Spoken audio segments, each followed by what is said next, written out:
नमस्ते दोस्तों, आज के इस वीडियो लेक्चर में हम पढ़ेंगे connecting lab and centre of mass cross section. ठीक है, यानी कि जो हमारे लैब फ्रेम होता है, जो हमारा सेंटर ऑफ मास फ्रेम होता है, इन दोनों में क्या होता है कि डिफरेंशियल क्रॉस सेक्शन निकाला जाता है, टोटल क्रॉस सेक्शन निकाला जाता है।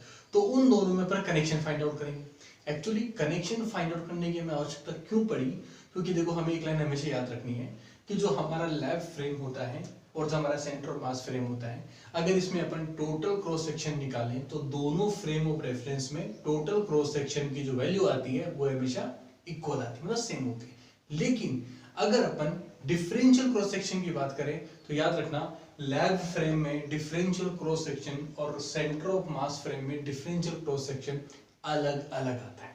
ठीक है, तो इसका मतलब क्या हुआ, ये क्यों आता है? क्योंकि इनमें एंगल के अंदर रिलेशन अलग अलग होता है। ठीक है, तो देखो, डिफरेंशियल क्रॉस सेक्शन का एक डिफरेंट लेक्चर हम लोग ऑलरेडी पढ़ चुके हैं, और जो लैब फ्रेम और जो सेंटर ऑफ मास फ्रेम में जो एंगल का कनेक्शन होता है वो भी एग्जैक्टली अपन इस लेक्चर में पढ़ चुके हैं। ठीक है, और उसके जो रिजल्ट्स हैं वो एग्जैक्टली को डायरेक्टली यहाँ पे मेंशन किए गए। ठीक है, कि जो लैब फ्रेम का जो एंगल है आपका θ1, वो सेंटर ऑफ मास फ्रेम के एंगल थीटा से किस प्रकार कनेक्टेड होता है। ठीक है, और ये जो θ2 लैब फ्रेम का जो सेकंड एंगल, जिसे आप कह सकते हो कि जो m2 जो मास है उसका रिकॉइलिंग जो आपका एंगल होता है, वो एग्जैक्टली इससे किस प्रकार रिलेट करता है। तो हमें क्या करना है, हमें डिफरेंशियल क्रॉस सेक्शन का क्या करना है, रिलेशन फाइंड आउट करना है, या फिर क्रॉस सेक्शन मान लो, टोटल क्रॉस सेक्शन मान सकते हो आप। ठीक है, तो simple cross section, total cross section किस प्रकार लिखा जाता है? वो लिखा जाता है delta nu upon delta sigma 1, ये अगर लैब फ्रेम का है। ठीक है, टोटल के लिए क्या करेंगे, इसी के साथ एग्जैक्टली इसका इंटीग्रेशन कर देंगे। ठीक है, सिंपल लगा दिया मैंने। ठीक है, और ये एग्जैक्टली किसके बराबर होना चाहिए? ये एग्जैक्टली बराबर होना चाहिए ये इस प्रकार। ठीक है, और ये सी एम के लिए। ठीक है, और डेल्टा ओमेगा, याद रखना कि डेल्टा ओमेगा 1 जो सॉलिड एंगल है, आपको डायग्राम दिख रहा होगा, ये सॉलिड एंगल किसका एग्जैक्टली आपके लैब फ्रेम के लिए है, और डेल्टा ओमेगा सॉलिड एंगल है वो किसके लिए है, आपका सेंटर ऑफ मास फ्रेम के लिए। ठीक है, अब देखो एग्जैक्टली ये जो पोर्शन है वो एग्जैक्टली क्या कहलाता है, आपका सॉलिड एंगल कहलाता है। ठीक है, सॉलिड एंगल एग्जैक्टली किस प्रकार लिखा जाता है, ये जो डेल्टा ओमेगा 1 होगा वो किस प्रकार लिखा जाएगा, आपका साइन θ1 डेल्टा θ1 और डेल्टा फाई। ठीक है, और 1 कर देता हूँ। ठीक है, ये लिखा जाएगा एग्जैक्टली इसके लिए लिखा जाएगा। सिमिलरली ये सेंटर ऑफ मास के लिए एग्जैक्टली क्या लिखा जाएगा, ये लिखा जाएगा एग्जैक्टली साइन, ठीक है, थीटा डेल्टा थीटा और डेल्टा फाई। क्लियर हो गया? यहाँ पे आप फाई 1 और फाई 2 से कंफ्यूज मत होना। ठीक है, ये एग्जैक्टली जेड एक्सिस का एंगल है। ठीक है, और ये एग्जैक्टली यहाँ पे आपके जो एक्स और वाई एक्सिस के एंगल है। ठीक है, नेक्स्ट देखो, एग्जैक्टली इसको हम थोड़ा और सिंप्लीफाई करना चाहें अपन अगर, ठीक है, तो हम क्या करेंगे, इसको पहले एग्जैक्टली पुट कर देंगे, है ना, और सिंपल पुट करने में क्या हो जाएगा आपका delta sigma upon delta omega 1, और इसकी जो वैल्यू एग्जैक्टली लिख देता हूँ। ठीक है ना, वो क्या हो जाएगी आपकी साइन θ1 डेल्टा थीटा 1। ठीक है, ये काम करता हूँ, इसको एग्जैक्टली मैं इस प्रकार भी लिख सकता हूँ, है ना, डी आपका साइन आपका कोस थीटा। ठीक है, कोस θ1 और आपका डेल फाई 1 माइनस में। ठीक है, और इसको मैं क्या लिख सकता हूँ, माइनस डी कोस थीटा और डेल्टा आपका फाई। मैं एग्जैक्टली इसको इस पर लिख सकता हूँ। जस्ट मैंने इसका जब इसका डिफरेंशिएशन करूंगा तो क्या आएगा, एग्जैक्टली इस प्रकार आ जाएगा। ठीक है, तो मैं डायरेक्ट लिख रहा हूँ। ठीक, मैं डायरेक्ट लिख देता हूँ यहाँ से, ये क्या हो जाएगा हमारा एग्जैक्टली, वो हो जाएगा माइनस डी आपका कोस θ1 और डेल्टा आपका फाई 1 इक्वल टू आपका ये आपका लेफ्ट फ्रेम का है ना, और सिमिलर इसी प्रकार आपका ये हो जाएगा, आपका जो होगा वो सी एम फ्रेम का हो जाएगा, है ना, ये हो जाएगा डी कोस थीटा और डेल्टा फाई। याद रखना, ये माइनस जो है ना दोनों तरफ है, तो मैंने कैंसिल आउट कर दिया। ठीक है, सिंपल मैं क्या निकालूंगा, इसको एग्जैक्टली मैं इसके नीचे सेंड कर सकता हूँ। ठीक है, तो ये क्या होगा, देखो डेल्टा डेल सिग्मा और del omega 1 lab equal to आपका ये सेंटर ऑफ मास फ्रेम में डिफरेंशियल क्रॉस सेक्शन जो होगा वो, और ये हो जाएगा एग्जैक्टली आपका d cos theta delta phi 1 और डी कोस थीटा, ये 1 हो जाएगा, 1 नहीं होगा, ये नीचे वाला 1 होगा, ठीक है, और डेल्टा फाइव 1, ऊपर वाला 5 रहेगा, ठीक है। ये एग्जैक्ट रिलेशन मिला मेरे को, ठीक है।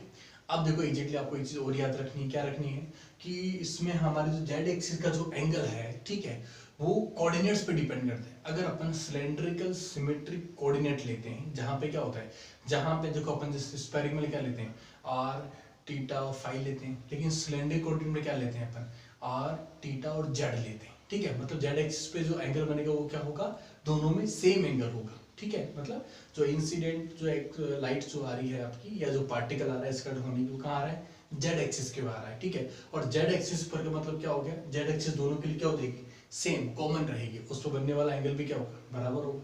इसका मतलब क्या हुआ, इसका मतलब हुआ ड्यू टू, याद रखना, due to cylindrical symmetric coordinate की वजह से क्या होगा, आपका डेल जो फाइव होगा वो इक्वल टू क्या हो जाएगा, डेल फाइव 1 के बराबर हो जाएगा, ठीक है। याद रखना सिलेंड्रिकल में क्या होता है, जेड एक्सिस होती है लास्ट में, ठीक है, जबकि यहाँ पे क्या होती है, फाइव होती है, ठीक है। अब देखो एग्जैक्टली यहाँ पर अब अपना टास्क क्या रहेगा, अपना टास्क रहेगा ये वाला फाइंड आउट करना, ठीक है। मतलब अगर फर्स्ट अगर मैं कोस थीटा 1 को फाइंड आउट कर लेता हूँ मैं अगर, ठीक है, तो मुझे क्या मिल जाएगा, मेरे को उसका डिफरेंशिएशन करूंगा, उसके वैल्यू को पुट कर सकता हूँ।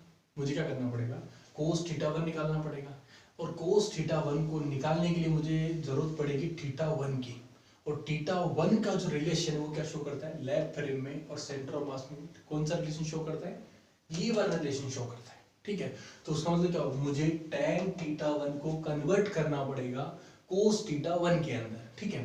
देखो एग्जैक्टली जो कोस थीटा 1 जो होगा, है ना, इसको एग्जैक्टली क्या लिख सकते हैं अपन, 1 upon root 1 plus tan square theta 1, ठीक है। एग्जैक्ट देखो इस प्रकार मैं लिख सकता हूँ, ये एक सिंपल एक ट्रिग्नोमेट्रिक रिलेशन होता है, ठीक है। ये रिलेशन कोस थीटा 1 को शो करता है। अब देखो इसको एग्जैक्टली आप इस वैल्यू को आप एग्जैक्टली आप यहाँ पुट करोगे और पूरा कंप्लीटली सॉल्व करोगे अगर, तो आपको जो वैल्यू आपको दिख रहा है डायग्राम में यहाँ पे कि प्रत्येक को एक स्टेप बाय स्टेप पूरा सॉल्व किया गया है, और जो इसका फाइनल आउटकम है, ठीक है, वो आपको दिख रहा होगा, वो एग्जैक्टली मैं लिख सकता हूँ, ठीक है। वो जो आउटपुट होगा वो क्या होगा आपका, वो होगा कोस थीटा 1 इक्वल टू आपका 1 प्लस या फिर आपका हाँ m1 और आपका m2, ठीक है। एग्जैक्टली आपको यहाँ पे पैरेलल आपने देखा होगा, वो डेरिवेशन आप अगर करना चाहो तो वीडियो को पॉज करके आप सारे स्टेप्स एग्जैक्टली आप वहाँ पर देख सकते हो, ठीक है। तो ये कोस थीटा है, तो यहाँ एग्जैक्टली कोस थीटा आएगा, ठीक है, कोस थीटा और अपॉन, और एग्जैक्टली यहाँ पे क्या होगा, रूट में होगा ना, वो क्या होगा 1 प्लस आपका m1 का स्क्वायर अपॉन आपका m2 का स्क्वायर प्लस आपका 2m1, ठीक है, अपॉन आपका m2 और आपका कोस थीटा। ये एग्जैक्टली हमें हमारा पूरा आउटकम फाइंड आउट होगा, ठीक है। इसे एग्जैक्ट थोड़ा सीधा कर देना, ठीक है। अब देखो ये आउटकम तो किसका फाइंड आउट हुआ, हमें केवल हमें फाइंड आउट हुआ कोस थीटा 1 का फाइंड आउट हुआ। हमें रिक्वायर्ड क्या है, हमें तो उसका डिफरेंशिएशन चाहिए, ठीक है। तो डिफरेंशिएशन है उसका क्या, इसका मुझे डिफरेंशिएशन करना पड़ेगा। अगेन मैं आपसे कहता हूँ कि इसका डिफरेंशिएशन आपको एग्जैक्टली यहाँ पे कंप्लीटली किया हुआ दिख रहा होगा, ठीक है। उस डिफरेंशिएशन को मैं यहाँ पर सॉल्व नहीं करूंगा, मैं एग्जैक्टली डायरेक्ट रिजल्ट लिखूंगा इसका, ठीक है। अब देखो आपको याद रखना है ये वाली जो क्वांटिटी है ना, इससे एग्जैक्टली चलो ठीक है, आपको पूरा सॉल्व किया मिल रहा होगा डायग्राम में, मैं सीधे इसका आंसर लिख देता हूँ, ठीक है। इसका जो डिफरेंशिएशन होगा, डिफरेंशिएशन ऑफ कोस थीटा 1 वो क्या होगा एग्जैक्टली, वो होगा आपका 1 प्लस m1 अपॉन आपका m2 और आपका कोस थीटा, और यहाँ होगा आपका ये वाला ना 1 प्लस आपका m1 स्क्वायर अपॉन आपका m2 का स्क्वायर प्लस आपका 2m1 अपॉन आपका m2 कोस थीटा और इसकी पावर 3/2, ठीक है। ये एग्जैक्टली आप लोग इसको डिफरेंशिएशन देख लेना, आपको सेटिस्फिकेशन हो जाएगा। मैंने डायरेक्ट आंसर्स लिखे हैं यहाँ पे, ठीक है। ये एग्जैक्टली मुझे किसकी वैल्यू मिली, मेरे को ये मेरे को वैल्यू मिलती है d कोस थीटा 1 की वैल्यू मिलती है, ठीक है। और यहाँ पर आप देख लेना ये वाला जो पोर्शन होगा ना वो डिफरेंशिएशन में होगा, ठीक है। ये एग्जैक्टली d कोस थीटा, ये कोस थीटा और आपका यहाँ पर होगा d कोस थीटा। और ये जो आपका डी कोस थीटा जो आया है ये एग्जैक्टली आपके यहाँ पर इससे कैंसिल आउट हो जाएगा जब आप इसकी वैल्यू को यहाँ से पुट करोगे। तो अपना जो फाइनल जो आउटकम होगा वो एग्जैक्टली क्या होगा, वो होगा आपका जो आपका D sigma upon delta omega 1, ठीक है, ये एग्जैक्टली आपका लेफ्ट फ्रेम का है। वो इक्वल क्या होगा, ये पोर्शन पूरा जस्ट रिवर्स हो जाएगा, मतलब एग्जैक्टली यहाँ पर क्या होगा 1 प्लस आपका m1 स्क्वायर अपॉन आपका m2 का स्क्वायर प्लस आपका 2 m1 m2 और आपका कोस थीटा इसकी पावर आपकी 3/2। यहाँ पर क्या होगा आपका ये आपका डिफरेंशिएशन ऑफ ओमेगा और ये आपका CM फ्रेम होगा और यहाँ हो जाएगा 1 प्लस आपका m1 अपॉन आपका m2 और आपका कोस थीटा। ये एग्जैक्टली आपका आउटपुट आएगा, ठीक है।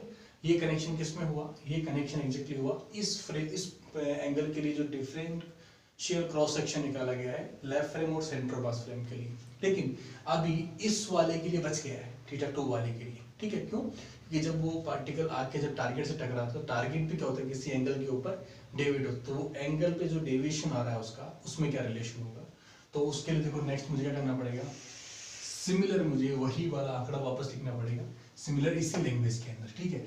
वहां भी क्या होगा, ये होगा एग्जैक्टली आपका सिग्मा अपॉन डेल ओमेगा 2 और ये होगा डेल ओमेगा 2, ठीक है, इक्वल। और आपका यहाँ पर होगा सिग्मा ओमेगा 2 और आपका डेल ओमेगा 2 सी, ठीक है। ये होगा आपका लैब के लिए। अब देखो एग्जैक्टली यहाँ देखो मैंने डिफरेंशियल क्रॉस सेक्शन दोनों बराबर लिख दिए मैंने, ठीक है। मैंने ऐसा क्यों किया है, क्योंकि देखो अगर आप यहाँ पर देखोगे कि इस रिलेशन को आप फाइंड आउट करोगे अगर आप, तो आप क्या देखोगे कि यहाँ पर जो आपका एंगल है वो कितना है, पाई माइनस थीटा है, ठीक है। इसको जब मैं मेन एंगल में लिखूंगा, क्यों लिख रहा हूँ मैं बताऊंगा, देखो आपको जब मैं इसको लिखूंगा, ठीक है, किसके रेस्पेक्ट में, जब मैं इसके रेस्पेक्ट में लिखूंगा तो मेरा सॉलिड एंगल क्या बनेगा, ठीक इस प्रकार वो बनेगा आपका डेल्टा ओमेगा 2, ठीक है, इक्वल टू क्या बनेगा एंगल मेरा, वो बनेगा साइन, ठीक है, θ2 डेल्टा θ2 और फाई आपका, ठीक है, एग्जैक्ट मान लिया भाई मैंने यहाँ पे, ठीक है। और ये एग्जैक्ट कैसे लिखा जा सकता है, ये लिखा जाता है, इसको कुछ नहीं लिखेंगे, इसको सिंपल ऐसे रखेंगे। और डेल्टा ओमेगा 2 एग्जैक्ट क्या लिखा जा सकता है आपका, वो लिखा जाएगा साइन, ठीक है, और पाई माइनस थीटा। और ये अब देखो एग्जैक्टली यहाँ पर आप चाहो तो डेल्टा फाई, ठीक है, आप चाहो तो दोनों में सेम ना रखना चाहो तो आप चाहो तो यहाँ पे 3 कर सकते हो, वो आपकी इच्छा पर डिपेंड करता है कि आप 3 रखो या 2 रखो, ठीक है। सिंपल ये आपका 3 हो जाएगा, ये आपका 2 हो जाएगा। अब देखो एग्जैक्टली इसको आप नोटिस कर सकते हो, इसको अपन क्या लिख सकते हैं, माइनस साइन थीटा लिख सकते हैं, ठीक है। अपन नहीं लिखेंगे एग्जैक्टली, अपन थोड़ा सा वेट करेंगे एक बार, है ना।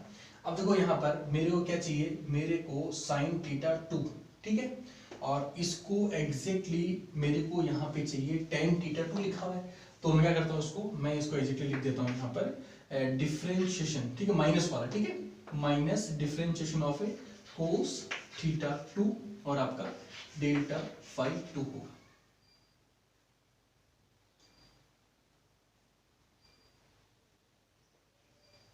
और सेम एग्जैक्टली क्या होगा, इसको जब मैं लिखूंगा तो एग्जैक्टली क्या होगा, वो एग्जैक्टली माइनस साइन आएगा, ठीक है, और उसका डिफरेंस क्या होगा, माइनस से और माइनस प्लस हो जाएगा, मतलब डी आपका कोस थीटा और डेल्टा फाई 3, ठीक है। और ड्यू टू सिलेंडर का सिमेट्री क्या होगा, डेल्टा फाई 2 डेल्टा फाई 3 दोनों क्या हो जाएंगे, एग्जैक्टली आपके बराबर हो जाएंगे, ठीक है। तो यहाँ से अब देखो मेरा टास्क क्या रहा है, मेरे को ये दोनों वैल्यू जब मैं यहाँ पुट करूंगा, ठीक है, तो मुझे क्या मिलेगा, मेरे को मिलेगा, मैं डायरेक्ट लिख रहा हूँ डेल्टा सिग्मा डेल्टा ओमेगा 2, ठीक है, और आपका डेल्टा ओमेगा की मैं क्या लिख सकता हूँ, यहाँ पर मैं लिख सकता हूँ ये वाला पोर्शन, ठीक है, और इसको मैं इसके नीचे भेज देता हूँ, ठीक है।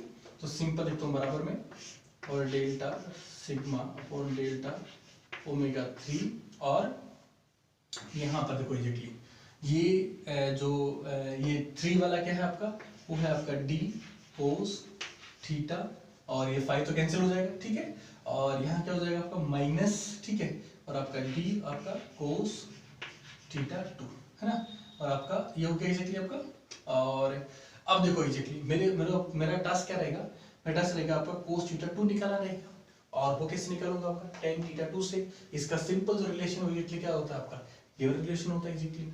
इस रिलेशन में मैं इसको क्या लिखूंगा आपका एग्जैक्टली मैं लिखूंगा आपका कोस जो थीटा 2 है वो एग्जैक्टली क्या होगा 1 अपॉन आपका इसको सीधा मैं सिंपल लिख देता हूँ, ठीक है, आपका √1 प्लस आपका tan थीटा 2 है ना स्क्वायर में। और इसका जो सॉल्यूशन है ये वैल्यू पुट करके अपन निकालेंगे। मैं एग्जैक्टली आपको पूरा सॉल्यूशन आपको यहाँ नजर आ रहा होगा, ठीक है। मैं इसका सॉल्यूशन एग्जैक्ट फाइनल लिख देता हूँ। वो क्या आएगा एग्जैक्टली आपका, वो आएगा cos theta 2 equal to 1 upon 2 √1 minus cos theta. ये एग्जैक्टली जो है मेरा वो सॉल्यूशन आएगा इन कोस के अंदर। आप स्टेप से देख सकते हो सॉल्यूशन किस प्रकार निकाला गया। अब मेरा टास्क क्या रहेगा, इसका मैं डिफरेंशिएशन करूंगा, ठीक है। इसका जो डिफरेंशिएशन है वो एग्जैक्टली इस प्रकार आएगा, ठीक है। आपका d आपका कोस थीटा 2 इक्वल टू यहाँ क्या होगा आपका 1/2 √2 और आपका √1 माइनस आपका कोस थीटा ना, और अपॉन में आपका माइनस यहाँ पर d, ठीक है, इसको मैं घटा देता हूँ, ठीक है, माइनस d और आपका कोस थीटा। ये एग्जैक्टली जो है वो आपका इसका जो जब मैं इसका डिफरेंशिएशन करूंगा तो मुझे एग्जैक्टली इस प्रकार से फाइंड आउट होगा। अब मैं क्या करूंगा, देखो इसकी जो वैल्यू है वो एग्जैक्टली मैं यहाँ लाके पुट करूंगा, ठीक है। सिंपल देखो, सिंपल क्या होगा, जब मैं यहाँ पुट करूंगा तो ये माइनस है और ये माइनस दोनों कैंसिल आउट हो जाएंगे, ठीक है। डी कोस थीटा जो वैल्यू जब यहाँ पुट की जाएगी वो इससे एग्जैक्टली कैंसिल आउट हो जाएगी, ठीक है। और ये जो पूरा पोर्शन है वो एग्जैक्टली ऊपर की ओर आ जाएगा। तो मैं इसका आंसर डायरेक्ट लिख रहा हूँ, ठीक है। आपको ध्यान रखना है जो आपका ये जो है आपका, इसे मैं एग्जैक्टली सिग्मा 2 लिख रहा हूँ, उसमें सिग्मा 3 लिख रहा हूँ। एग्जैक्टली मैंने ऑलरेडी यहाँ पे थोड़ा मेंशन कर दिया मैंने आपको, ठीक है। तो आपका सिग्मा जो 2 है, ठीक है, वो एग्जैक्टली क्या होगा आपके 2 √2 और √1 माइनस कोस थीटा, ठीक है, और यहाँ सिग्मा 3, ठीक है, इसके एग्जैक्टली बराबर होगा, ठीक है। अब देखो यहाँ पे क्या करना है आपको, कोस थीटा जो है ना उसको एग्जैक्टली क्या लिख सकते हैं, कोस थीटा को अपन लिख सकते हैं कोस थीटा इक्वल टू होता है आपका 1 माइनस 2 साइन, ठीक है, स्क्वायर थीटा बाई 2। ये इस प्रकार एग्जैक्टली ये लिखा जाता है। इस वैल्यू को मैं यहाँ पे अगर पुट करता हूँ अगर मैं, तो क्या होगा कि इसको ही सोल्व कर रहा हूँ मैं, ठीक है ना। रूट इसको सोल्व क्या होगा आपका √1 माइनस कोस थीटा क्या लिख रहा हूँ, ये लिख रहा हूँ 1 माइनस माइनस क्या होगा प्लस आपका 2 और आपका साइन स्क्वायर थीटा बाई 2। ये एग्जैक्टली इस प्रकार लिखा जाएगा। इसको आप फर्दर सॉल्व करोगे तो ये दोनों कैंसिल हो जाएंगे। यहाँ पे क्या होगा, यहाँ से मुझे प्राप्त होगा √2 और आपका साइन थीटा बाई 2। ये मुझे एग्जैक्टली फाइंड आउट होगा, ठीक है। इसी का नेक्स्ट पोर्शन, मतलब ये वैल्यू मुझे पुट करनी है कहाँ पर, √1 माइनस कोस थीटा की जगह। ये जब वैल्यू पुट करूंगा तो √2 क्या हो जाएगा आपका 2 हो जाएगा, 2 हो जाएगा 4 हो जाएगा, ठीक है। इसका मतलब क्या हुआ कि सिग्मा अपॉन डेल्टा 2 ये किसका है, आपके लेफ्ट फ्रेम का है, जो किसके बराबर होगा आपके 4, ठीक है, साइन थीटा बाई 2 और आपका सिग्मा और आपका डेल्टा 3 और आपका ये आपके CM फ्रेम का है। ये एग्जैक्टली आपका एग्जैक्टली रिलेशन फाइंड आउट होता है। तो देखो आज के इस लेक्चर में हमने क्या किया, फर्स्ट हमने जो लेफ्ट फ्रेम के फर्स्ट एंगल और सेकंड सेंटर मास के एंगल में जो डिफरेंशियल क्रॉस सेक्शन उसमें अपन ने फाइंड आउट किया, सेकंड अपन ने इन दोनों के बीच में एग्जैक्टली फाइंड आउट किया। तो नेक्स्ट लेक्चर के अंदर एग्जैक्टली अपन लोग जो है स्कैटरिंग एम्पलीट्यूड के बारे में स्टडी करेंगे। Thank you.